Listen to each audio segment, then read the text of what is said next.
말씀 로마서 13장 1절에서부터 14절까지 말씀을 보겠습니다.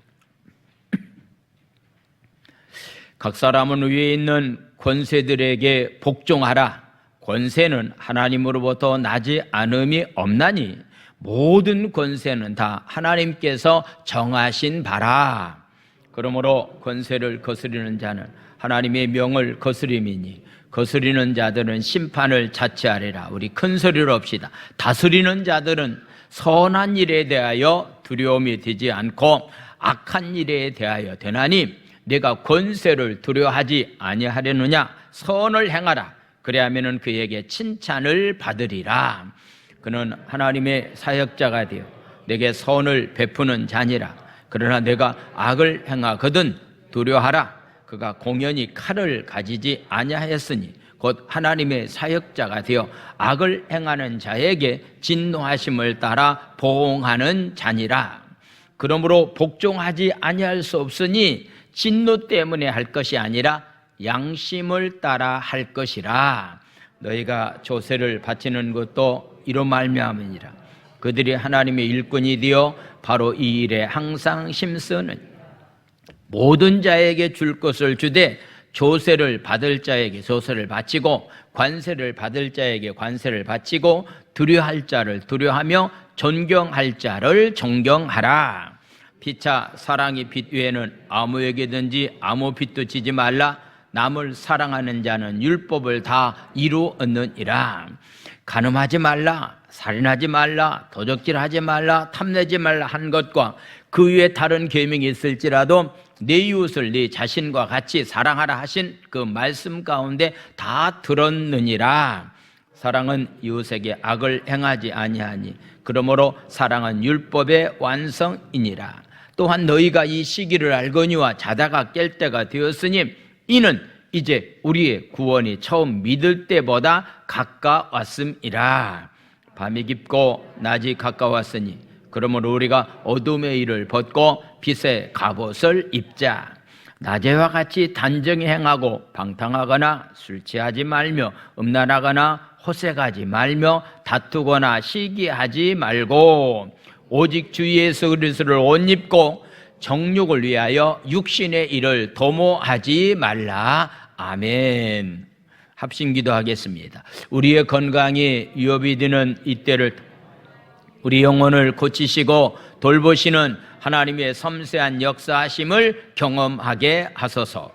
속히 이 환난의 때가 지나갈 수 있도록 역사해 주시며 한국교회가 당하고 있는 시련 속에서 한국교회가 정결해지고 성숙하게 하소서. 하나님의 보호하심을 체험하는 대한민국이 되게 하시고 전염병 치료를 위해서 헌신하는 모든 의료진들과 자원봉사자들을 축복하소서. 아멘. 할렐루야. 제가 알고 있는 은퇴하신 장로님과 권사님이 유럽 여행 중 배를 타고 풍랑 가운데서 어려움 가운데 있었는데 이분들은 시를 쓰는 수필하는 그런 수필하는 그런 분들이었습니다. 한 배를 탄 독일군 병사와 프랑스 병사가 대화를 나누고 있었는데 프랑스 병사가 나의 할아버지는 배를 타다 어떤 면에서 돌아가셨습니다 라고 그런 얘기를 했습니다. 그랬더니 독일군 병사가 배를 타는 것이 두렵지 않느냐라고서 물었습니다. 그랬더니 프랑스 군인은 당신의 할아버지는 어디서 돌아가셨습니까? 라고서 물었더니 집에서 돌아가셨습니다. 그러면은 집에 사는 것이 두렵지 않습니까? 라고 하는 그런 질문을 했다라고 하는 그런 얘기가 있습니다.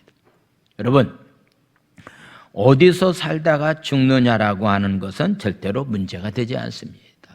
그가 배를 타고 가다가 죽을 수도 있고 집안에서도 죽을 수 있다라고 생각이 되어집니다. 우리의 삶이 코로나 때문에 굉장히 우리에게 두려움이 많이 있습니다. 그러나 우리가 해야 될 것은 철저히 하면서도 우리가 가져야 될 만한 것이 있다고 한다면 어느 곳에 있든지 하나님이 나와 함께 계신다. 할렐루야. 이런 믿음이 우리 가운데 필요합니다. 어느 곳에 있든지 간에 하나님이 나와 함께 계신다라고 하는 이 믿음을 가지고서 삶을 살아가는 신앙이 참 중요합니다. 예수님은 십자가를 앞두고 요한복음 8장 29절에서 이렇게 예수님은 말씀하셨습니다. 나를 보내신 이가 나와 함께 하시도다. 나는 항상 그가 기뻐하시는 일을 행함으로 나를 혼자 두지 아니하셨느니라. 아멘. 나를 보내신 하나님이 나와 함께 계신다. 내가 믿음을 가지고 하나님을 위해서 기쁘시게 해드리는 삶을 내가 살아가고 있다고 한다면은 배를 타는 가운데 있다 할지라도 집안에 있다 할지라도 어느 곳에 있든지 간에 우리는 절대적인 하나님의 보호를 받는 가운데서 삶을 살아갈 수 있다라고 하는 믿음을 가지고서 삶을 살아갈 수 있는 저와 여러분들의 삶이 되기 원합니다. 할렐루야. 오늘 저는 13장에 나와 있는 말씀을 드리겠습니다. 지금까지 로마서 11장까지 나와 있는 말씀은 이젠 더 이상 이스라엘 민족이라고 하는 혈통 때문에, 할례 때문에, 유대인이라고 하는 것 때문에 구원받는 것이 아니다라고 하는 것, 우리의 구원의 문제는 예수 그리스도를 믿음으로 말미암아서 얻어지는 것이 구원의 문제라고 하는 그런 말씀을 다루었습니다. 지난주에는 12장에서는 구원받은 자들이 어떻게 삶을 살까? 어떻게 사는 것이 진짜 신앙인의 삶인가라고 하는 삶에 관한 그런 말씀을 나눴습니다. 적어도 우리는 구원받은 사람이 예배의 성공적인 그런 삶을 살아가는 삶이 되어야 된다. 예배입니다. 예배.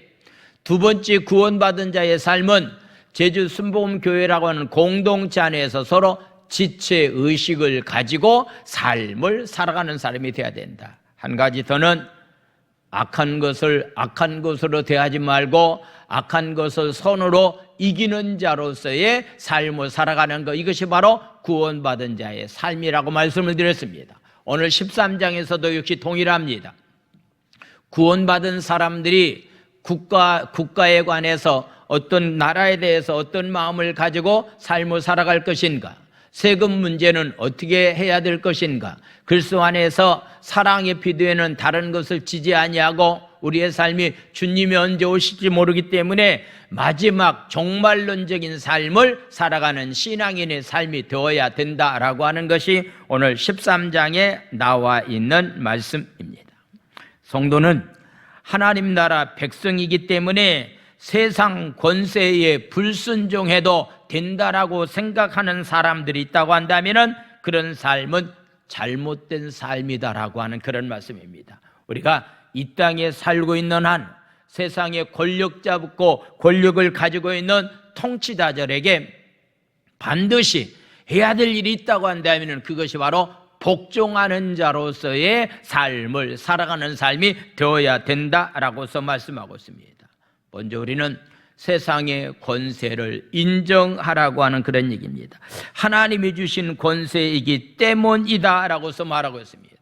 조건이 하나 있다고 한다면 주 안에서입니다. 우리가 나라를 권력 가지고 있는 사람에게 복종하는 것도 주 안에서입니다. 부모에게 효도하는 것도 주 안에서입니다. 주 밖에서 일어나고 있는 일들에 대해서는 절대로 복종하고 따를 수 없다라고 하는 말씀입니다. 유대인들에게는요, 산헤드린이라고 하는 통치 기구가 있었습니다. 산헤드린은 우리나라의 국회와 같은 그런 통치 기관입니다.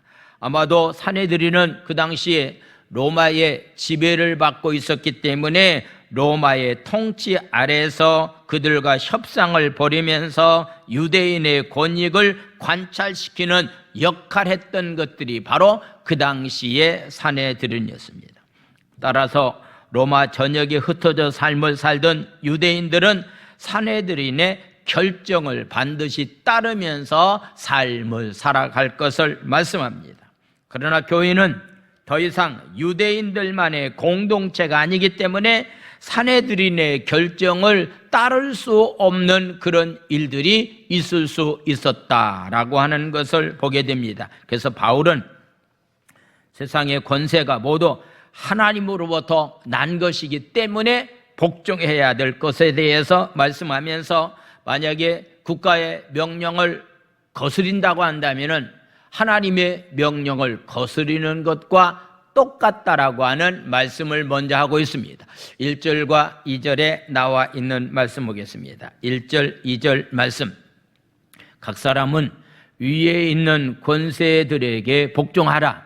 대통령에게 복종하라. 도지사에게 복종하라. 권세는 하나님으로부터 나지 않음이 없나니 모든 권세는 다 하나님께서 정하신 것이다. 이 정했다라고 하는 것은 하나님께서 대통령에게 임명장을 주었고 하나님께서 도지사에게 임명장을 주었기 때문에 하나님이 권세를 주셨다. 그렇기 때문에 하나님이 권세를 주셨기 때문에 2절은 이렇게 말합니다. 그러므로 권세를 거스르는 자는 하나님의 명을 거스르는 것과 똑같다. 만약에 권세를 거스르는 사람들은 심판을 자취하게 된다. 심판을 받게 된다. 법의 저촉 가운데서 그들이 재판을 받게 된다라고 하는 사실을 말씀을 하고 있습니다. 잠언서 8장 15절에서부터 16절까지 나와 있는 말씀도 하나님께서 왕이나 재판장 이거 다 하나님이 세웠다라고 해서 우리에게 말씀을 하고 있습니다. 요즘 우리나라는요, 검찰총장과 법무부 장관이 서로 이렇게 권력을 가지고 싸우기 때문에 이 일로 인해서 국민들은 힘들어지고 있는, 여야가 하나 되지 못한 가운데서 삶을 살아가고 있는 그런 모습을 보면서 우리 국민으로서 어떤 자세를 가지고 삶을 살아가야 될 것인가라고 하는 것을 한번 생각을 해보게 됩니다. 바울은 세속 통치자들도 역시 사회 질서를 유지하는 등의 선한 일을 담당하고 있기 때문에 그들의 통치에 따르기를 두려워하지 말고 그들은 하나님의 사역자라고 이렇게 말하고 있는 것을 보게 됩니다. 정부가 해야 될, 권력을 가지고 있는 사람들이 해야 될 일이 있다고 한다면요, 질서 유지를 위해서 필요합니다. 국민들이 행복한 삶을 살아갈 수 있도록 하기 위해서, 선한 일을 하게끔 하기 위해서 이런 통치기관을 하나님은 우리에게 주셨다라고 하는 것을 보게 됩니다. 하나님의 사역자라고 하는 그런 말씀을 기억을 해야 됩니다. 특별히 정치하는 권력을 가지고 있는 사람들은 하나님이 사역자라고 하는 사실을 기억하면서 어떻게 해야 될 것인가라고 하는 것에 대해서 3절과 4절은 이렇게 말씀하고 있습니다. 3절, 4절. 다스리는 자들은 선한 일에 대해서 두려움이 들지 말라. 선한 일은 잘할 수 있도록 해라. 백성들이 선한 일을 할 수 있도록 잘 해야 된다. 그 다음에 악한 일에 대해서는 악한 일에 대하여 되나니 내가 권세를 두려워하지 아니하느냐. 선을 행하라. 그리하면은 그에게 칭찬을 받게 된다. 하나님께서 사역자로 귀한 사명을 주셨다고 한다면은 선한 일에 힘써야 된다. 만약에 권력을 가지고 악한 일을 하면서도 하나님에 대한 두려움이 없이 만약에 그 권력을 사용한다고 한다면은 이것은 올바르지 못하다. 4절 말씀을 보겠습니다. 그는 하나님의 사역자가 되어서 백성들에게 선을 베푸는 사람들이다. 그러나 내가 악을 행하거들랑 두려워하라.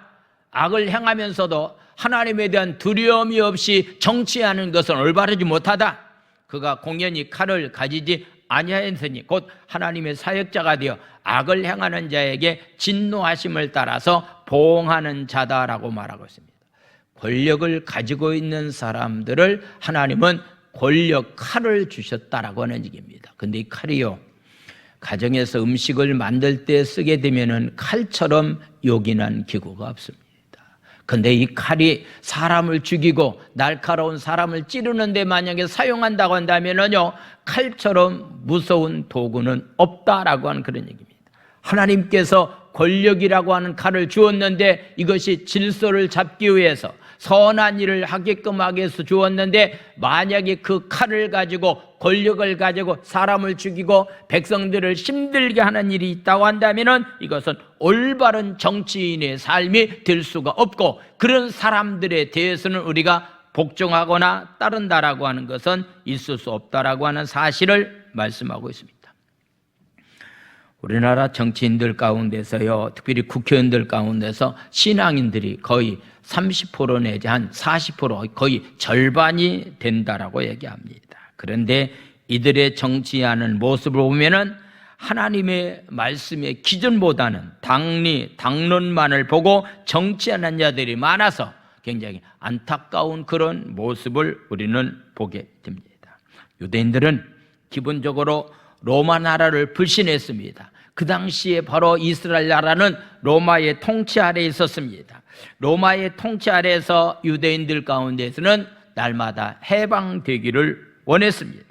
바울은 비록 그들이 하나님을 인정하지 않다 한다 할지라도 하나님이 그들을 통해서 일하시기 때문에 그들을 따라주면서 복종하는 삶을 살아갈 것을 요구하고 있는 모습을 보게 됩니다. 그래서 주님 앞에서 거룩한 삶을 살기로 결단한 양심을 따라서 복종해야 될 것을 또 말씀하셨습니다. 먼저는 무조건 복종하는 자로서의 삶을 살 것을 말씀하고 난 다음에, 그런데 신앙의 양심에 어긋나는 일을 권력 가진 사람이 요구한다고 한다면, 신앙의 양심에 벗어난 일을 만약에 권력 가지고 있는 사람들이 실시하려고 한다면은 거기에 대해서 우리는 절대로 따를 수가 없다라고 하는 그런 말씀입니다.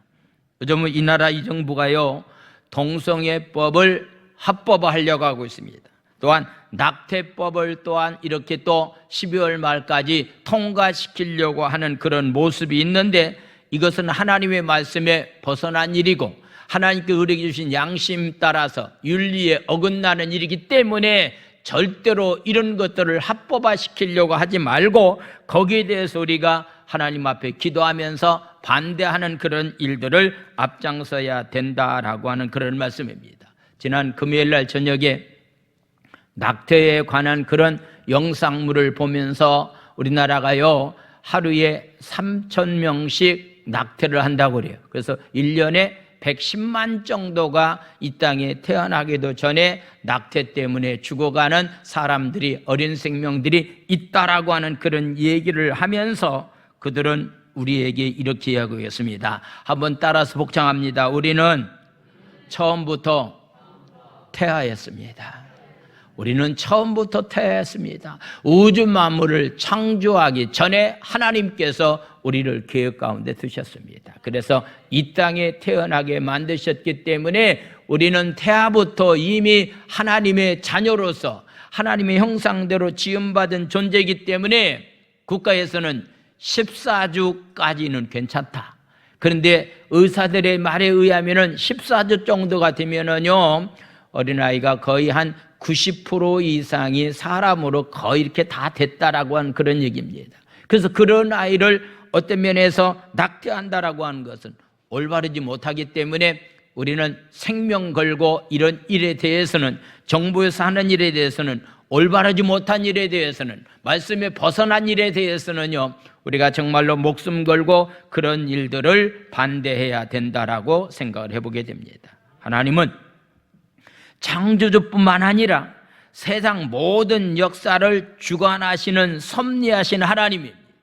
계속적으로 에레미야서에 나와 있는 말씀을 가지고서 오랫동안 말씀을 나눴습니다. 에레미야서에서 우리에게 주는 교훈이 있다고 한다면은 하나님을 믿는 사람들이나 하나님을 믿지 않는 사람들이나 배후에서 모든 주권을 가지고 역사하시는 분이 바로 하나님이다라고 하는 사실을 우리에게 말씀을 하고 있습니다. 그래서 하나님은 바벨론 느부갓네살 왕, 남유다 민족을 포로 끌어가서 고통을 주었던 느부갓네살 왕을 향해서 말하기를 에레미야 25장 9절에서 이렇게 말하고 있는데, 내 종이라고 말하고 있습니다.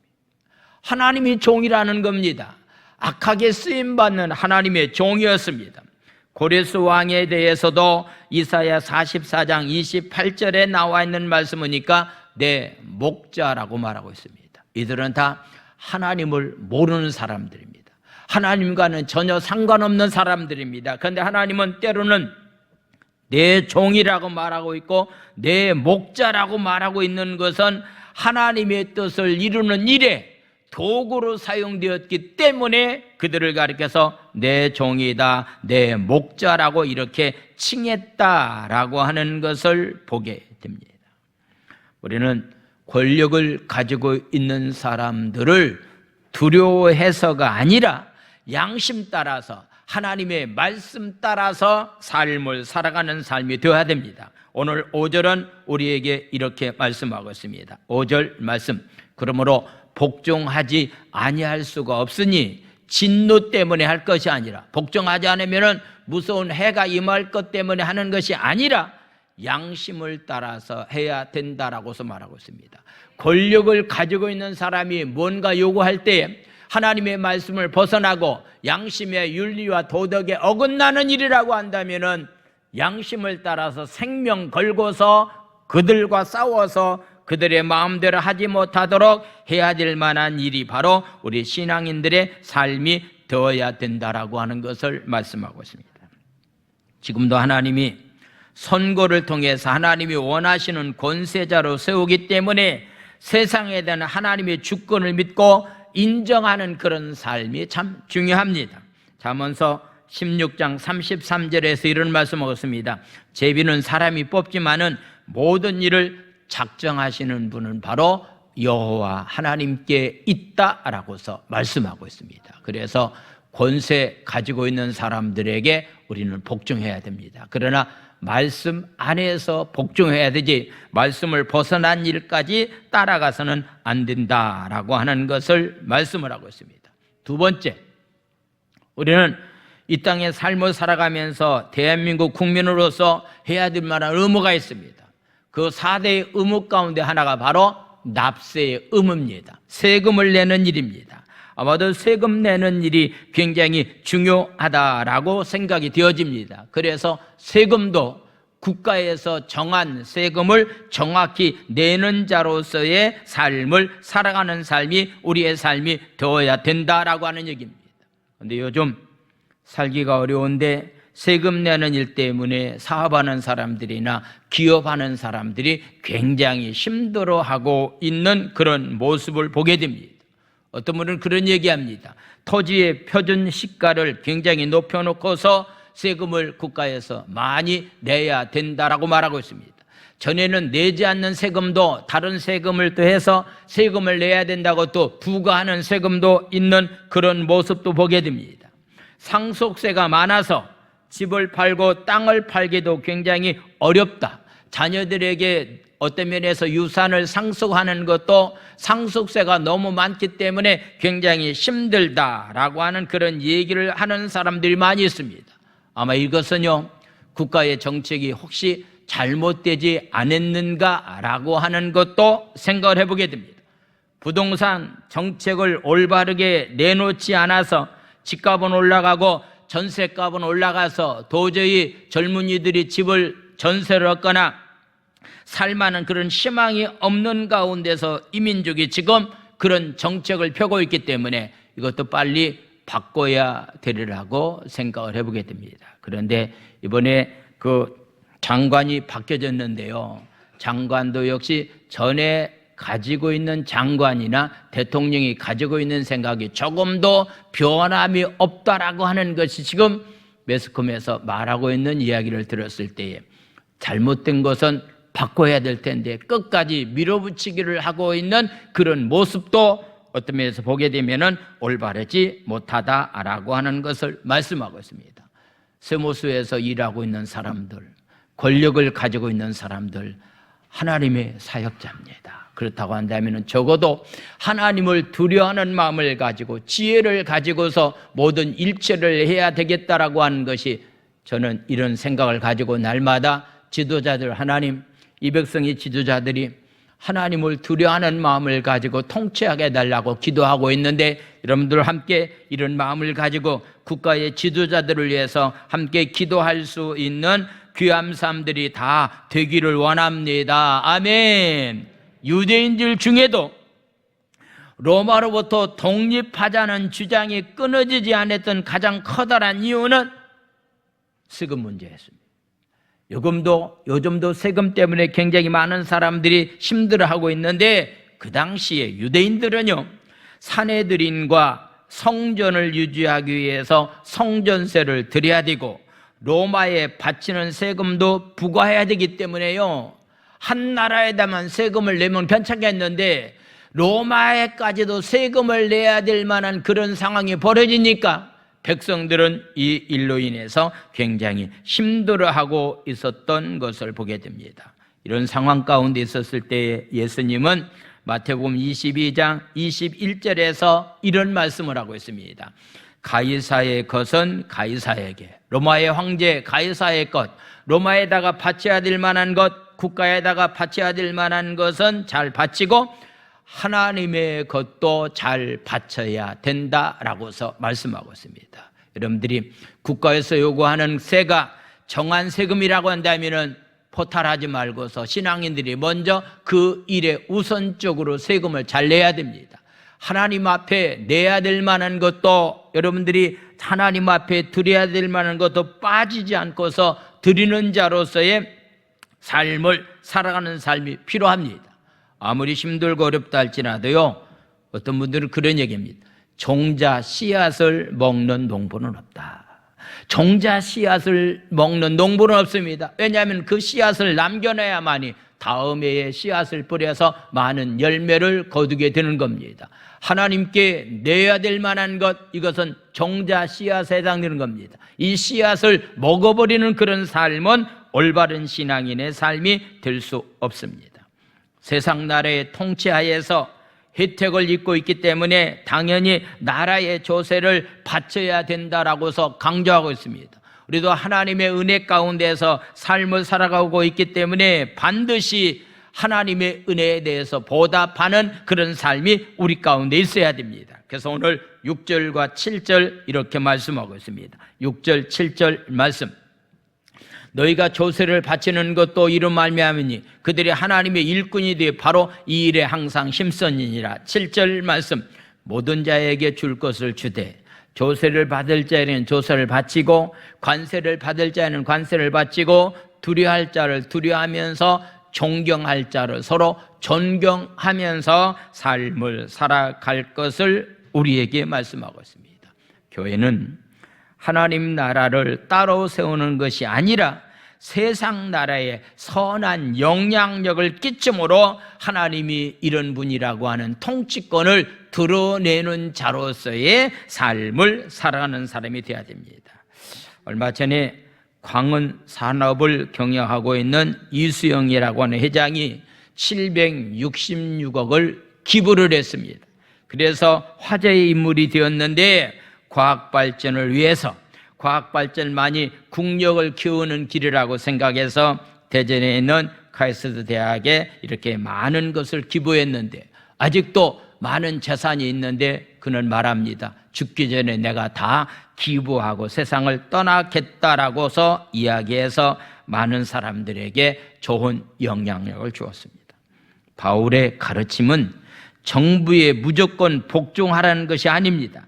하나님의 세속 권력까지도 사용하심을 인정하고서 말씀 밖에서는 절대로 따라서 안 되겠지만은 말씀이 벗어나지 않는 일에 대해서는 권력을 가지고 있는 사람이 복종하고 말씀 안에서 세금을 내는 일도 신앙인들이 정확하게 먼저 세금을 잘 내는 것도 꼭 있어야 된다라고 하는 사실을 우리에게 말씀하고 있습니다. 이것이 믿음으로 구원받은 자의 삶입니다. 두 번째, 믿음으로 구원받은 자의 삶은 세상과 구별된 거룩한 삶을 살아가야 된다라고서 말씀하고 있습니다. 구원의 날을 대비한 거룩한 삶을 살아라고 하는 얘기인데 죄의 값은 사망이므로 죄 문제를 해결하지 못한 사람은 둘째 사망의 심판을 받게 되는데 그러나 우리는 예수 안에서 정욕을 십자가에 못 박는 자는 새 생명을 얻은 자의 삶이 되었기 때문에 새 생명을 얻은 자의 삶은 새 생명을 얻은 자로서의 삶을 살아가는 삶이 바로 우리의 삶이 되어야 된다라고 말씀하고 있는데 그것이 바로 뭐냐면은 새로운 계명을 하나님이 우리에게 주셨는데 그 계명 따라서 순종하는 삶을 살아가야 된다라고서 말씀하고 있습니다. 8절에서부터 10절까지 나와 있는 말씀을 보겠습니다. 바로 예수님은 유대인으로 이 땅에 오셨고 사도 바울도 역시 유대인이었기 때문에 교회가 지키는 법의 근간이 율법에 있다라고 하는 사실을 너무나도 잘 알고 있는 그런 일이었습니다. 그런데 예수님은 율법을 그냥 문자 그대로 지키려고 하지 말고 그 문자 가운데 기록된 내용의 말씀이 무엇인지를 정확히 알고서 너희들이 삶을 살아가야 된다라고 말씀하면서 요한복음 13장 34절에서 이렇게 말씀하고 있습니다. 요한복음 13장 34절 다 같이 읽겠습니다. 시작. 새 계명을 너희에게 주노니 서로 사랑하라. 내가 너희를 사랑한 것 같이 너희도 서로 사랑하라. 할렐루야. 그래서 8절에서부터 말씀을 보겠습니다. 8절 말씀 보겠습니다. 피차 사랑의 빛 위에는 아무에게도 아무 빛도 지지 말라. 남을 사랑하는 자는 율법을 다 이루었다라고 말하고 있는데 우리가 세상의 삶을 살다 보면은요 은행에서 또 빚을 얻을 수 있고 사람과의 관계 가운데서도 빚을 얻는 가운데서 삶을 살아갈 수밖에 없는 그런 상황인데 가능하면은 빚지지 않고서 삶을 살아갈 수 있도록 해주는 것은 참 중요하다라고 생각을 해보게 됩니다. 그런데 저와 여러분들이 예수를 구주로 영접한 사람은 항상 이 빚을 지고 있다라고 하는 사실을 한순간도 잊지 않고서 삶을 살아갈 것을 말씀하고 있는데 그 빚이 뭐냐면 사랑이라고 하는 빚입니다. 우리는 사랑이라고 하는 빚을 지고서 이 땅에서 삶을 살아가고 있기 때문에 주님 만나는 그 순간까지 나는 이 빚을 갚으면서 삶을 살아가야 되겠다라는 생각 가운데서 삶을 살아가는 삶이 우리의 삶이 되어야 된다라고 하는 사실을 말씀하고 있습니다. 9절과 10절 말씀을 보겠습니다. 간음하지 말라, 살인하지 말라, 도적질하지 말라, 탐내지 말라 한 것과 그 위에 다른 계명이 있을지라도 네 이웃을 내 자신과 같이 사랑하면은 그 말씀 가운데 다 들어있다라고서 말하고 있습니다. 우리가 잘 안 대로 10계명의 말씀은 첫 번째서부터 네 번째까지 하나님을 사랑하라. 무엇을 통해서? 예배를 통해서 하나님을 사랑하라. 다섯 번째에서 10까지는 이웃과의 관계를 잘해서 사랑의 삶을 살아. 사랑입니다. 사랑. 그래서 다섯 번째부터 10번째까지 계명을 우리는 다 지킬 수는 없다고 하지만은 주님 그 가운데 사랑이라고 하는 삶을 우리가 살아가고 나면은 다섯 번째 계명, 여섯, 일곱, 여덟 번째, 아홉 번째 모든 계명을 사랑의 삶을 살아가면 그 계명 안에 들어있기 때문에 사랑을 가리켜서 모든 율법의 완성이다라고 바울은 우리에게 말씀을 하고 있습니다. 그래서 사랑을 실천하면 당연히 악을 행하지 않기 때문에 바로 그것이 바로 율법을 완성한 것이다. 10절 말씀을 보겠습니다. 사랑은 이웃에게 악을 행하지 않는다. 그러므로 사랑은 율법의 완성이다라고 우리에게 말씀하고 있습니다. 성령님께서 주시는 힘으로 사랑을 실천하여 그리스도법을 성취하는 가운데서 삶을 살아갈 수 있는 저와 여러분들이 삶이 다 되기를 원합니다. 할렐루야. 어떻게 우리가 구별된 가운데서 거룩한 가운데서 삶을 살아갈 것인가라고 하는 것은 세상의 죄악을 멀리하는 가운데서 삶을 살아가야 된다라고서 말씀을 하고 있습니다. 적어도 우리의 삶은 주님 만날 때에 부끄러움이 없는 가운데서 주님 만날 수 있도록 종말적 삶을 살아가는 삶이 바로 우리의 삶이 되어야 됩니다.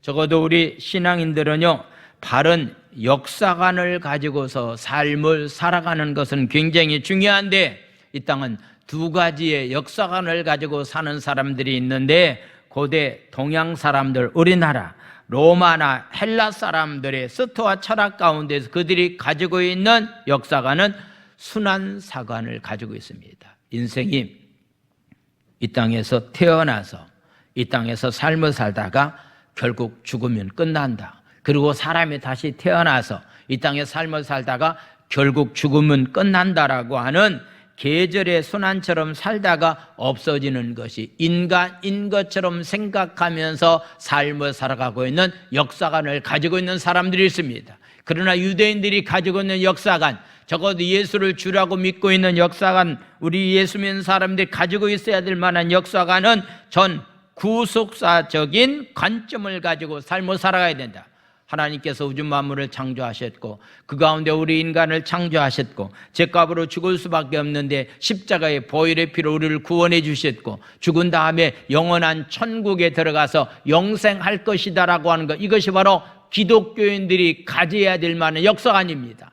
그냥 죽으면 끝나고 다음 세대가 또 다시 태어나서 삶을 살아가는 그런 역사관이 아니라 반드시 주님 앞에 서는 날이 우리에게 있을 것이고 영원한 천국 우리를 기다리고 있다라고 하는 이런 역사관을 가지고서 삶을 살아가는 신앙인의 삶이 바로 우리의 삶이 되어야 됩니다.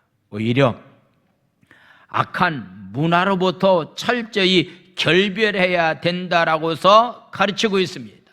바울은 유대인과 이방인이 예수 안에서 하나가 되었다라고 선포하면서도 이방인의 부패한 문화까지 받아들이라고 절대로 가르치지는 않고 있습니다. 절대로 잘못된 문화는 함께 어울릴 수가 없다라고 하는 그런 사실을 우리에게 말씀하고 있습니다. 그래서 구약 이스라엘 민족은 이방 민족과 물리적으로 구분되어 살았지만은 예수 믿는 사람은 불신자들과 섞어서 삶을 살아야 되는데 그렇기에 그리스도인들이 자신을 사는 시대를 분별하는 영적인 안목을 가지고서 어떻게 삶을 살아가는 삶이 되어야 될 것인가라고 하는 것을 11절 이하의 말씀을 보겠습니다. 11절 말씀을 보겠습니다. 또한 너희가 지금 때를 알아야 됩니다. 자다가 깰 때가 되었습니다. 이는 이제 우리의 구원이 처음 믿을 때보다도 가까웠다라고서 말씀하고 있습니다. 12절 말씀 보겠습니다. 밤이 깊고 낮이 가까웠으니 그러면 우리가 어둠의 일을 벗고 빛의 갑옷을 입고서 삶을 살아가는 삶이 되어야 된다. 허랑방탕한 삶을 살았던 어거스틴 사람이 그 어머니 모니카의 눈물의 기도로 인해서 그가 변화를 받았는데 그가 변화받게 된 동기가 바로 로마서 오늘 본문에 나와 있는 11절에서부터 12절에 나와 있는 이 말씀을 보는 순간에 지금 자다가 깰 때가 되었다. 어둠 가운데 내가 더 이상 다녀서는 안 되겠다. 빛의 갑옷을 입자라고 하는 말씀을 듣고서 그가 은혜 받아서 완전히 변화된 자가 되어서 성 어거스틴이 되어서 기독교의 교리를 체계화시키는 귀한 일을 했다라고 하는 그런 얘기입니다. 지금은 자다가 깰 때가 되었습니다. 음란과 방탕이 가득한 세상에 끌려다녀서는 안 된다라고 경고하고 있습니다. 진리에 속한 빛 가운데서 삶을 살아가야 될 것을 우리에게 말씀하고 있습니다. 그래서 지난주 로마서 12장 1절에 이 세대를 본받지 말고 하나님이 선하시고 온전하신 뜻이 무엇인지를 너희들이 분별하면서 사는 것이 구원받은 자의 삶이다라고서 말씀하고 있습니다. 바람 부는 대로 물결 치는 대로 세상 따라서 삶을 살아가는 삶은 신앙인의 삶이 될 수가 없습니다. 어느 대학교 교수가요 학생들에게 그런 얘기를 했다는 거예요. 남편이 출장 가게 되면은 콘돔을 꼭 챙겨줘라. 콘돔을 꼭 챙겨주라.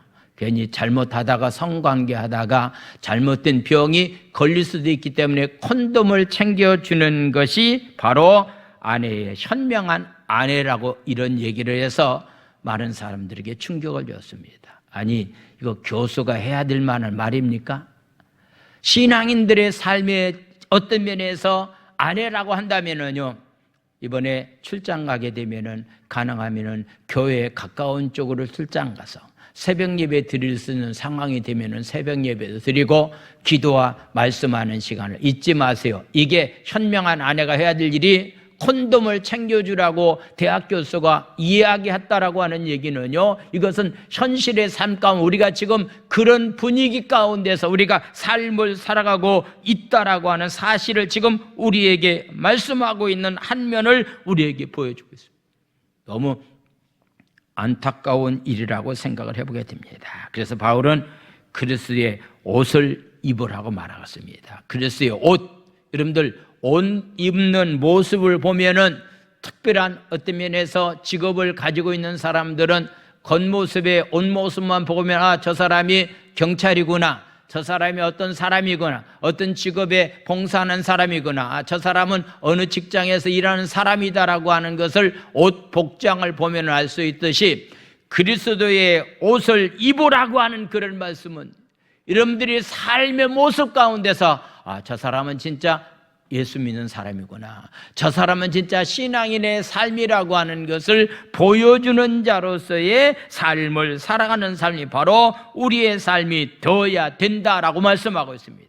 그래서 14절은 이렇게 말씀합니다. 14절에 나와 있는 말씀을 보겠습니다. 오직 주 예수 그리스도를 옷 입고 정욕을 위하여 육신의 일을 도모하지 말아야 된다라고서 우리에게 말씀하고 있습니다.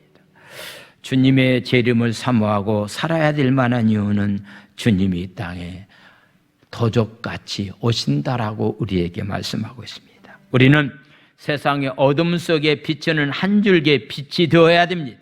지금도 여전히 어둠 가운데 있는 자들을 구원의 길로, 생명의 길로 이끌어야 될 만한 사명을 하나님은 우리에게 허락해 주셨다라고 하는 것, 오직 믿음으로 말미암아서 구원받는다라고 하는 것이 로마서의 핵심 주제입니다. 여기에서 머물러서는 안 됩니다.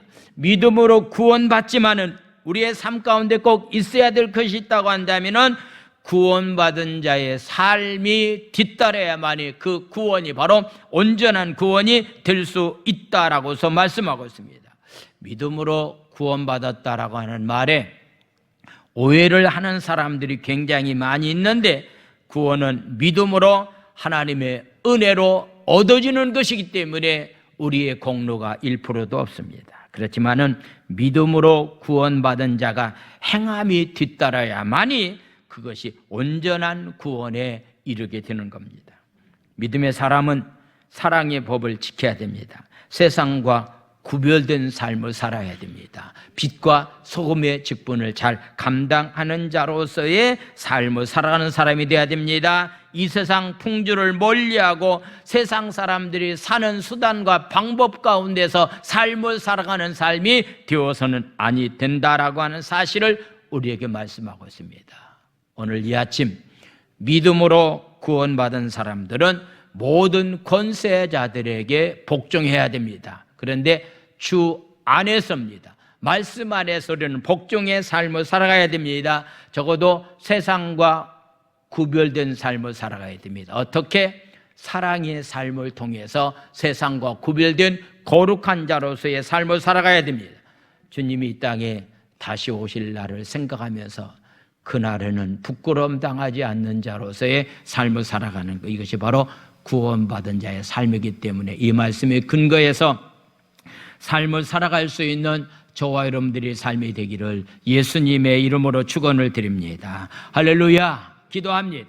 이 시간에 우리 말씀을 생각하시면서 함께 기도하기를 원합니다. 믿음으로 말미암아 내가 구원받았는데 주 안에서 모든 권력을 가지고 있는 사람들에게 복종하는 자로서의 삶을 살아가고, 국가에다 내야 될 만한 정한 세금을 정확히 잘 내고, 하나님 앞에 내야 될 만한 예물도 하나님 앞에 정확히 드리면서 삶을 살아가고, 세상과 구별된 자로서 사랑의 삶을 실천하면서 삶을 살아가는 사람들이 되게 해달라고 우리 주여 삼창한 다음에 우리 통성으로 부르짖어 기도합니다.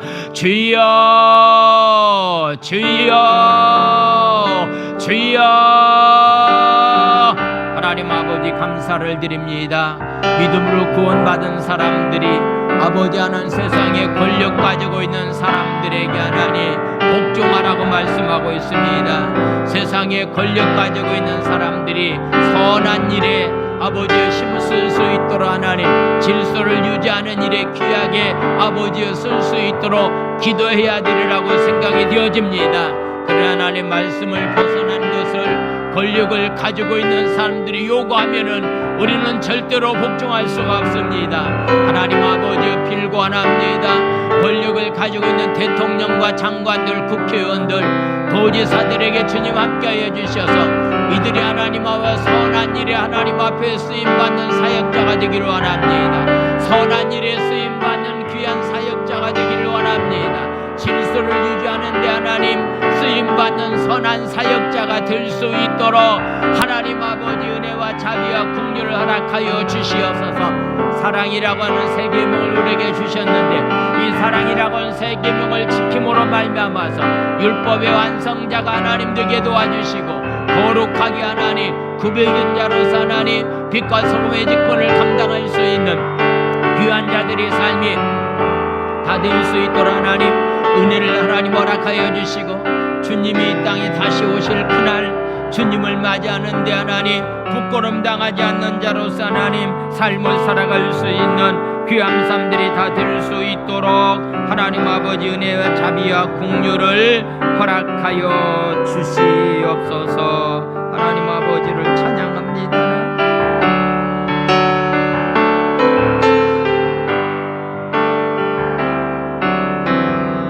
내가 먼저 손 내밀지 못하고 내가 먼저 용서하지 못하고 내가 먼저 웃음 주지 못하고 이렇게 머뭇거리고 있네. 그가 먼저 손 내밀기로 했고 그가 먼저 용서하길 원했고 그가 먼저 웃음 주길 원했네. 나는 어찌된 사람인가.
내가 먼저 이해하지 못하고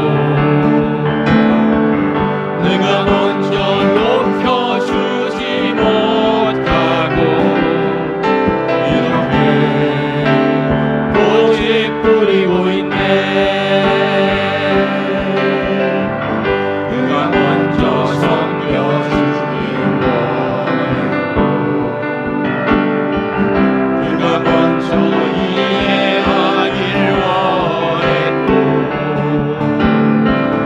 그가 먼저 높여주길 원했네.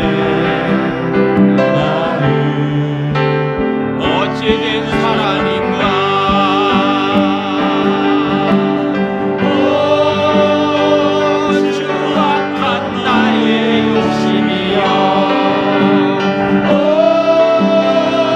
서글픈 나의 자존심이여 왜 입은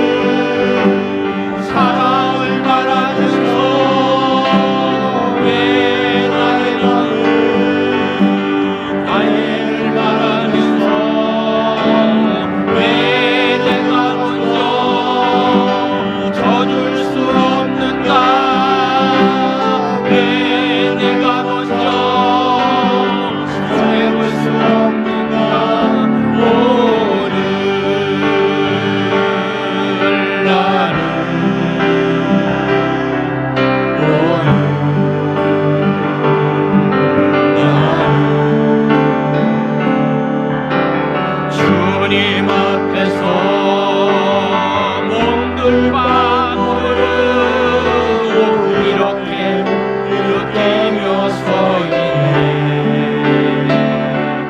어찌할 수 없는 이 마음을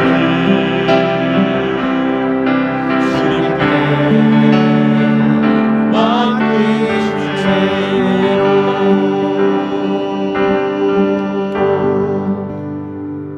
사랑과 은혜가 많으신 하나님 아버지, 믿음으로 구원받은 것에 끝나지 아니하고 우리의 삶의 현장에 하나님 권력을 가지고 있는 사람들에게 복종하는 자로서의 삶을 살기를 원합니다. 권력을 가지고 있는 사람들은 하나님이 임명한 사역자이기 때문에 선한 일에 쓰임받고 질서를 유지하는 데 하나님 권력 가지고 있는 사람들이 쓰임받는 귀한 삶들이 다 되기를 원합니다. 하나님 믿음으로 구원받은 사람들이 아버지의 사랑을 실천하면은 모든 율법을 완성한 자라고 우리에게 말씀하고 있는데 이 사랑 안에서 정말로 모든 법을 이루어갈 수 있는 사랑의 삶들이 다 되기를 원합니다. 주님 오시는 그날 도적까지 오신다고 그랬는데 그날 주님 만날 때에 부끄러움 당하지 않는 가운데서 주님 만나는 자들이 다 되기를 원합니다. 국가에다 내야 될 만한 세금도 정확히 내고 하나님 앞에 내야 될 만한 헌물도 정확히 내는 신앙인들의 삶이 다 될 수 있도록 주님이 축복하여 주시옵소서. 특별히 하나님 이 나라 대통령을 축복하여 주시고 장관과 하나님 국회의원들을 축복해 주시고 제주 도정을 다스리고 있는 원희룡 지사를 주님 축복하여 주셔서 특별히 이들이 하나님을 경외하는 마음 주시옵소서. 하나님을 두렵고 떨리는 마음을 가지고 이 나라 민족 제주 땅을 다스려 나갈 수 있도록 은혜 위에 은혜를 더하여 주시옵소서. 오늘 또 하나님 주신 은혜가 너무 커서 감사하는 마음을 가지고 시간을 드리고 마음을 드리고 귀한 예물들을 주님 앞에 정성껏 드려오니 주께서 축복해 주시옵소서. 코로나19로 인해서 몸딘전을 나오지 못한 자들 가정에서 유튜브를 통해서 동일한 예배에 참석할 줄로 믿습니다. 가정에서 예배드리는 그 현장 외에도 하나님이 함께하여 주시옵소서. 오늘 예물 드린 손길을 축복해 주시고 이옥순 권사님 오늘 이렇게 주일날 함께 나와서 예배 드리게 된 것 감사합니다. 그의 삶의 현장 가운데 하나님 은혜가 날마다 충만히 차고 넘치는 귀한 삶이 될 수 있도록 축복하여 주시고 특별히 육체 연약한 가운데서 하나님 오늘 점심전에 나와서 함께 예배 드려야 될 텐데 하나님 예배를 드리지 못하는 연약한 가운데 있는 사랑하는 성도들이 있습니다. 십자가의 보혈의 피가 그들에게 임하기 원합니다. 십자가의 보혈의 피로 하나님 모든 아버지의 질병은 묶임을 놓고 떠나갈지어다. 예수의 이름으로 명하노니 묶임을 놓고 떠나갈지어다. 건강할지어다. 건강할지어다. 믿음을 저들에게 허락하여 주시옵소서. 코로나19 하나님 믿음을 가지고 잘 극복해 나갈 수 있도록 주님 축복해 주시옵소서. 예수님의 이름으로 감사하며 축복 기도 드려옵나이다. 아멘.